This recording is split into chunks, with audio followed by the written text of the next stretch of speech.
നിത്യ നിയമത്തിൻ്റെ രക്തത്താൽ ആടുകളുടെ വലിയ ഇടയനായ നമ്മുടെ കർത്താവായ യേശു ക്രിസ്തുവിൻ്റെ ധന്യനാമത്തിൽ എല്ലാ പ്രിയപ്പെട്ടവർക്കും സ്നേഹവന്ദനം. ഇത് പ്രഭാത സന്ദേശം. നമ്മുടെ ജീവിതത്തിൽ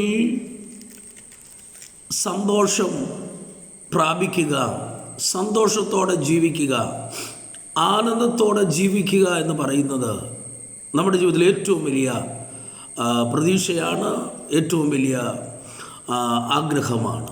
ഒരു മനുഷ്യൻ സന്തോഷത്തോടെ ജീവിക്കുക എന്ന് പറയുന്നത് ചെറിയൊരു കാര്യമല്ല. അതിനുവേണ്ടി സന്തോഷം പ്രാപിക്കാൻ വേണ്ടി മനുഷ്യൻ ചെയ്യുന്ന പ്രയത്നങ്ങൾ, മനുഷ്യൻ്റെ ഓട്ടം എന്ന് പറയുന്നത്, അധ്വാനം എന്ന് പറയുന്നത്, അവൻ ചെലവാക്കുന്ന പണം എന്ന് പറയുന്നത് അധികമാണ്. എന്നാൽ ആ ലഭിക്കുന്ന സന്തോഷം അത് ഹൃദയത്തിൽ ലഭിക്കുന്ന സന്തോഷമാണോ, അതോ മുഖത്തു മാത്രം പ്രകാശിക്കുന്ന, മുഖത്തു മാത്രം ലഭിക്കുന്നൊരു സന്തോഷമായി മാറുകയാണോ എന്നത് നാം ഒന്ന് ചിന്തിക്കേണ്ടത് ആവശ്യമാണ്. നമ്മുടെ ജീവിതത്തിൽ നമുക്ക് പല നിലയിലുമുള്ള സന്തോഷം ലഭിക്കുമെങ്കിലും ഈ ലോകത്തിൽ നമുക്ക് ലഭിക്കുന്ന സന്തോഷമൊക്കെ താൽക്കാലികമായിട്ട് അസ്തമിക്കുന്നതാണ്. എന്നാൽ സങ്കീർത്തനക്കാരൻ ഇവിടെ പഠിപ്പിക്കുന്നു, സങ്കീർത്തനം 7-ാം വാക്യത്തിൽ നമുക്കിനെ കാണുവാൻ കഴിയുന്നു. ധാന്യവും വീഞ്ഞും വർദ്ധിച്ചപ്പോൾ അവർക്കുണ്ടായതിലും അധികം സന്തോഷം നീ എൻ്റെ ഹൃദയത്തിൽ നൽകിയിരിക്കുന്നു.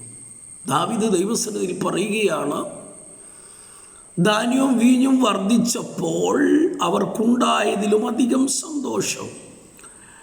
ധാന്യം സമ്പത്തിനെ കാണിക്കുമ്പോൾ, വീഞ്ഞ് സ്വന്തം ഭവനത്തിലെ അനുഭവങ്ങൾ അല്ലെങ്കിൽ ജീവിതത്തിൻ്റെ അനുഭവങ്ങളെയൊക്കെ കാണിക്കുമ്പോൾ ആ വർധനവ് തനിക്ക് ലഭിച്ച ഭൗതികമായിരിക്കുന്ന വർധനവിനേക്കാളും, തനിക്ക് ലഭിച്ച എല്ലാ സമ്പത്തിനേക്കാളും, അല്ലെങ്കിൽ മറ്റുള്ളവർക്ക് സമ്പത്ത് ലഭിക്കുമ്പോൾ, ധാന്യം ലഭിക്കുമ്പോൾ, അവർക്ക് മറ്റുള്ള സുഖ സൗകര്യങ്ങൾ ലഭിക്കുമ്പോൾ അവർക്കുണ്ടാകുന്നതിലും അധികം സന്തോഷം നീ എൻ്റെ ഹൃദയത്തിൽ നൽകിയിരിക്കുന്നു. ഭക്തൻ കണ്ടു പറയുകയാണ്, പല സമ്പത്തുകളും അനുഗ്രഹങ്ങളും ഒക്കെ ലഭിക്കുമ്പോൾ അവർ മുഖത്തു മാത്രം സന്തോഷം ഇരിക്കുമ്പോൾ അത് താൽക്കാലികമായി ആ സന്തോഷം അസ്തമിക്കുകയാണ്. എന്നാൽ ആ മുഖത്തെ സന്തോഷം അസ്തമിക്കുമ്പോൾ ഹൃദയത്തിൽ വേദനയും തുടിക്കുന്ന മനസ്സിൽ ആ ഹൃദയത്തിൻ്റെ ആഴത്തിലെ മുറിവുകളുമൊക്കെ അവിടെ കിടക്കുകയാണ്. ഭക്തൻ പറയുകയാണ്, ദൈവമേ, അവർക്കുണ്ടായതിലും അധികം സന്തോഷം നീ എൻ്റെ ഹൃദയത്തിൽ നൽകിയിരിക്കുന്നു. ഹൃദയത്തിൽ നമുക്ക് ലഭിക്കുന്ന സമാധാനം, ഹൃദയത്തിൽ നമുക്ക് ലഭിക്കുന്ന സന്തോഷം എന്ന് പറയുന്നത് അത് നിത്യമായി നിലനിൽക്കുന്നതാണ്.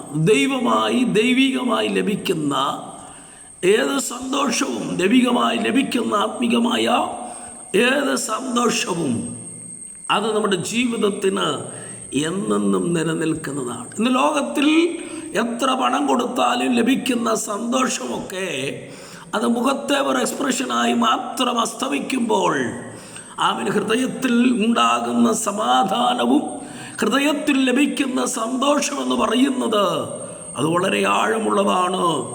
അത് നമുക്ക് അളക്കുവാൻ കഴിയാത്ത വിധം വളരെയാണ് നിലനിൽക്കുന്നതാണ് എന്ന് നമുക്ക് കാണുവാൻ കഴിയുന്നു. ഈ പകല് പ്രഭാതം ദൈവം നമുക്ക് തന്നിരിക്കുമ്പോൾ നമുക്ക് ലഭിച്ചിരിക്കുന്ന സന്തോഷം ദൈവികമായതാണെങ്കിൽ അത് നിലനിൽക്കും. ദൈവികമായ സന്തോഷം, ഭക്തരിവിടെ പറഞ്ഞതുപോലെ അധികം സന്തോഷം നിന്റെ ഹൃദയത്തിൽ നൽകിയിരിക്കുന്ന സന്തോഷം നമുക്ക് ദൈവത്തിൽ നിന്ന് പ്രാപിക്കുവാൻ, കൂടുതൽ ദൈവത്തിൽ ആശ്രയിച്ചുകൊണ്ട്, ദൈവത്തോട് ചേർന്ന് നിന്നുകൊണ്ട് ഈ പകൽ ദൈവത്തിന് വേണ്ടി നിൽക്കുവാൻ ഈ മാസത്തിൽ ദൈവം നമ്മെല്ലാവരെയും സഹായിക്കട്ടെ. ആമേൻ, ആമേൻ.